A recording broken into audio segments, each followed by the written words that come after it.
예, 안녕하세요. 이변은 이따의 이동현 변호사입니다. 예, 오늘은 음란물 소지 시청이 문제되었다면 어떻게 대응해야 되는지에 대해서 알아보도록 하겠습니다.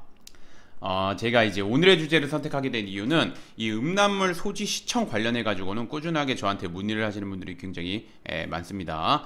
그리고 특히나 최근에 조금 더 급증하고 있는 것 같습니다. 그래서 특히나 이제 질문을 하시면서 음란물을 소지하면은 뭐 소지하거나 시청하면 다 처벌되나요? 음란물 소지 시청으로 뭐 수사기관에서 조사받으러 나오라고 했는데 어떻게 대응해야 되나요? 뭐 이런 거 문의하시는 분들이 많은데 그거에 대해서 간략하게나마 답변을 드리고자 오늘의 주제를 선택해 보았습니다. 우선 들어가기 앞서 음란물은 뭐고 음란물을 소지 시청한 경우 어떻게 처벌되는지 한번 보도록 하겠습니다. 음란물은 사전적 의미로 음탕하고 난잡한 내용을 담긴 책, 그림, 영상물 등을 의미하고 법적으로는 사회통념상 일반 보통인의 성욕을 자극하여 성적 흥분을 유발하거나 정상적인 성적 수치심을 해하여 성적 도의관념에 반하는 책, 그림, 영상물 등을 말합니다. 그래서 음란물의 종류에는 뭐 성인 음란물, 불법 촬영물, 아동 청소년 성착취물이 있습니다. 그래서 아청물이라고 하겠습니다. 아래로 단순히 일본 AV와 같은 성인 음란물을 소지 시청한 경우에 처벌되지 않습니다. 물론 저작권법이 문제가 될 수는 있는데 이거 갖다가 이제 성인들이 나오는 거 말하는 겁니다. 그래서 AV 같은 성인 음란물 이것도 뭐 교복 입고 나오면 당연히 아청물에 해당하겠죠. 근데 이제 일본 뭐 이렇게 일반적으로 일본 AV 같은 음란물 같은 경우에는 처벌되지는 않습니다. 뭐 저작권법이 문제되는 거 외에는.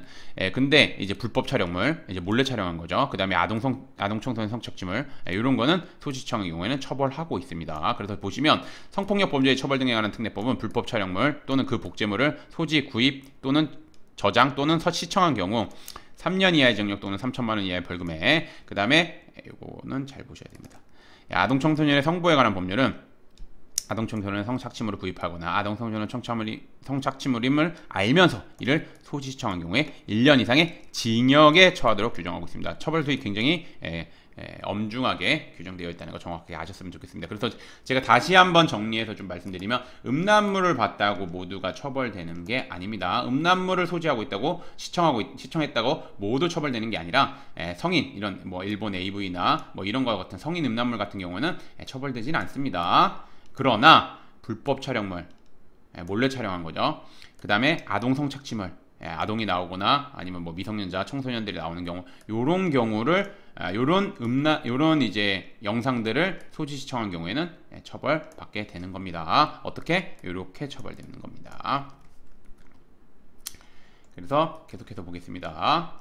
음란물 소지 시청이 문제되었다면 앞서 언급한 바와 같이 불법 촬영물이나 아청물인 경우입니다. 그래서 수사기관은 범죄에 사용된 휴대전화 등을 임의 제출 혹은 압수수색 영장을 발부받아 이를 확보한 다음에 그 다음에 이제 포렌식을 진행해서 객관적인 자료를 확보한 상태에서 조사함으로 섣불리 혐의를 부인해서는 안 됩니다. 따라서 피의자는 혐의를 인정하고 반성문, 탄원서, 정신과 진료 내역서 등 다양한 양형 자료를 바탕으로 반성하고 있다는 점, 그 다음에 초범이라는 점, 그 다음에 꾸준하게 정신과 진료를 받고 있는 등 재범 위험성이 없다는 점을 적극적으로 주장하는 한편, 만약에 피해자가 특정된 피해자가 최대한 합의를 통해서 합의서 처벌물어서를 제출해야지 뭐 기소유예 등 원하는 결과를 얻을 수 있습니다. 제가 되게 포괄적으로 간략하게 말씀드렸지만 이거 정말 하나하나 정말 꼼꼼히 잘 대응해야 됩니다. 특히나 이제 피해자랑 합의를 하는 경우에는 이거 성범죄 피해자이기 때문에 본인이 직접 접촉해가지고 합의를 시도하면 안 되고 변호인을 통해서 합의를 시도하셔야 됩니다. 그래야지 2차 피해를 방지할 수 있습니다. 그래서 뭐 보시면 계속해서 보시면 이제 오늘의 주제를 정리를 하자면 음란물 소지 시청이 문제되어 수사기관으로부터 연락을 받게 되었다면 자칫 잘못 대응할 때가 엄중하게 처벌될 수 있습니다. 보통은 이제 혐의 부인하는 경우 많은데 그래서 이제 그러니까 진술을 처음부터 잘못하면은 이제 엄중하게 처벌될 수 있는 겁니다.